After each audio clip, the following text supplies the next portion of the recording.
a few weeks ago we went to Cameron Highlands, and you should go there. It was an accumulation of things, stuff from the past, you know. And as we walked through it, we could connect with things in the kitchen of my grandmother's house and what it meant to live life with a coal iron and how you use it, you know. And I think that that experience of walking through what they call that time tunnel was something that we don't have as a relationship with our Merdeka, with our history.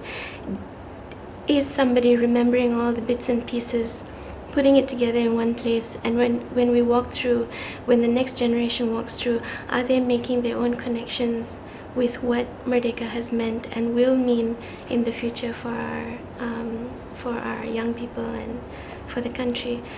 That's for me very sad, because I think Merdeka is it constructs our identity of who we are as Malaysians, and the fact that we have a very manicured version that's presented to us in a neat box means that that part of our identity is underdeveloped. It doesn't contribute to its making who we are, and that's really sad.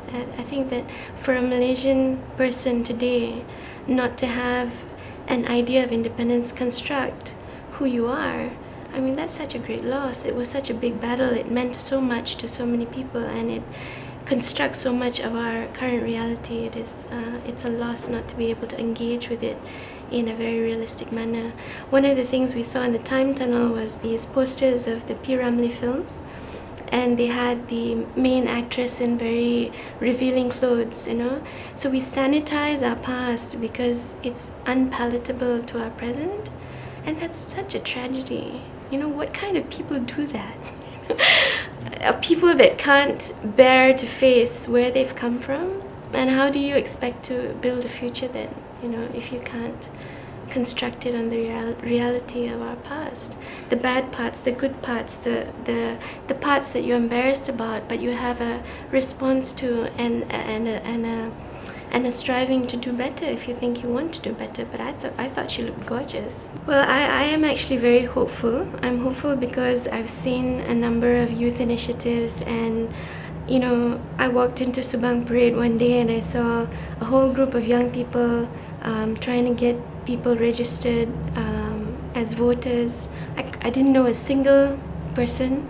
I came from a background in the 1990s where the same 20 people, you know, Fan Yu Ting, Irene Fernandez, Siva Rasa, will be at the same demo, whether it's in front of the Burmese embassy, whether it's in front of the US embassy.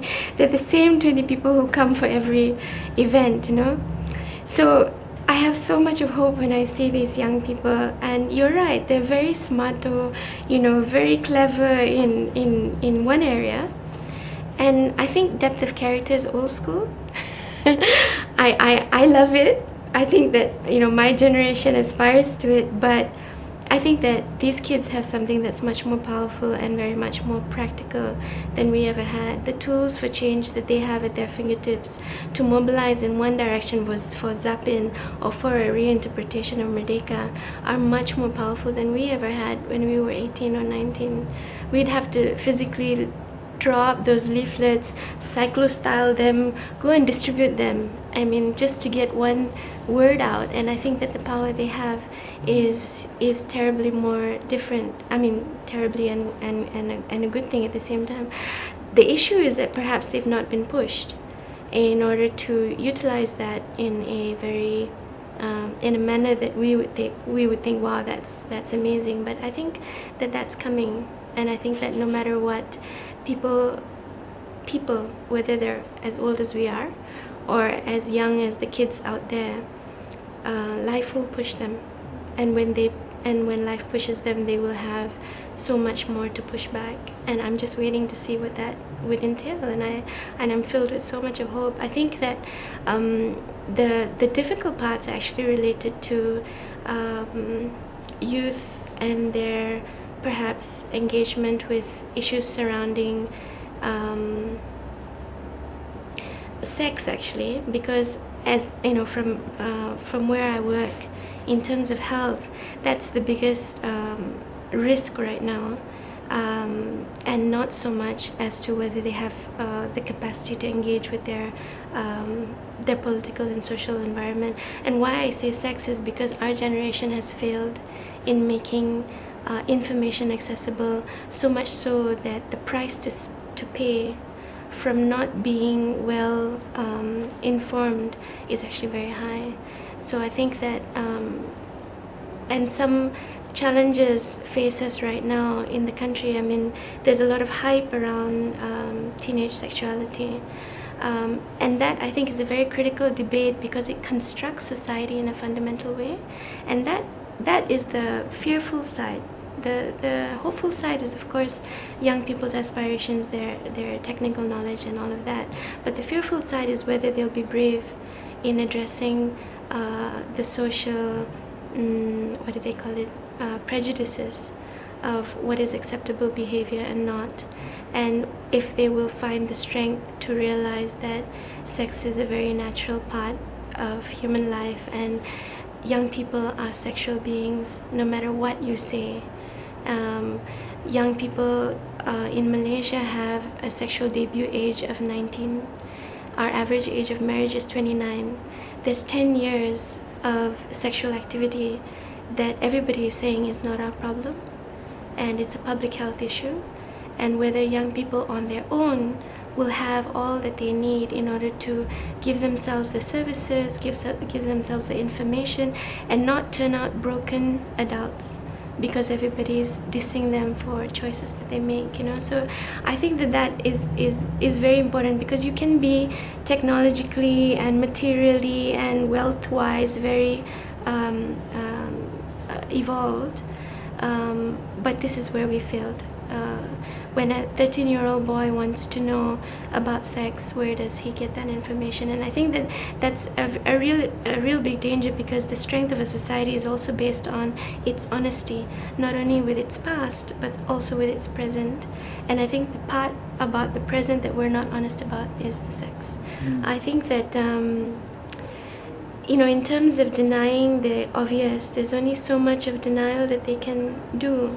There already is a sexual education module in school. The thing that we did differently, which is not as effective as in Thailand, is we don't have peer educators.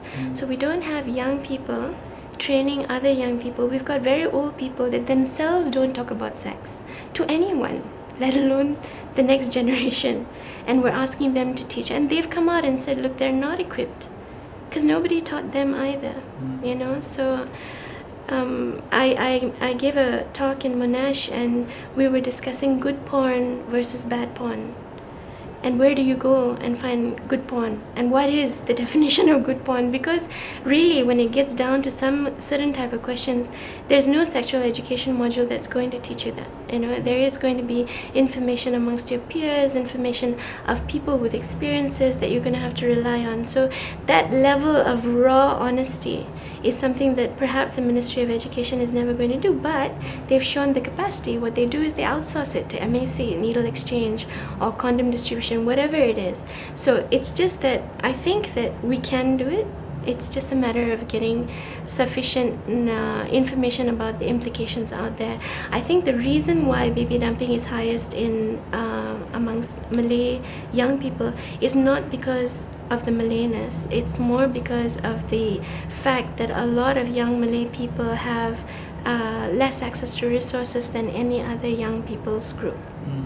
So that, I mean, I don't know how it links back to Merdeka, but if you ask what I'm worried about, it's that sex, health, and young people area. I'm not so worried about their political and social response to the future of the country. I think that it's in much better hands. Many more young people are not leaving than the ones that were in our generation. They're sticking around. They're trying very hard to make changes at an age that we weren't yet trying so hard. And I think that they constitute a larger portion of the electorate than any one generation did in the past, so that their demands can actually formulate government priorities much more better than any generation did before. So all these things are things we never had, and I think that they will use it. they know the power, they will use it. So I'm not worried about that. It's just that, can we slip in there somehow some kind of empowerment to deal with the overarching moral prejudice and all this nonsense that we're hearing about. You know, I mean, they keep saying, I mean, HIV and AIDS is one of the things that the government has not been able to handle. Every other MDG we did before they invented the MDGs, you know.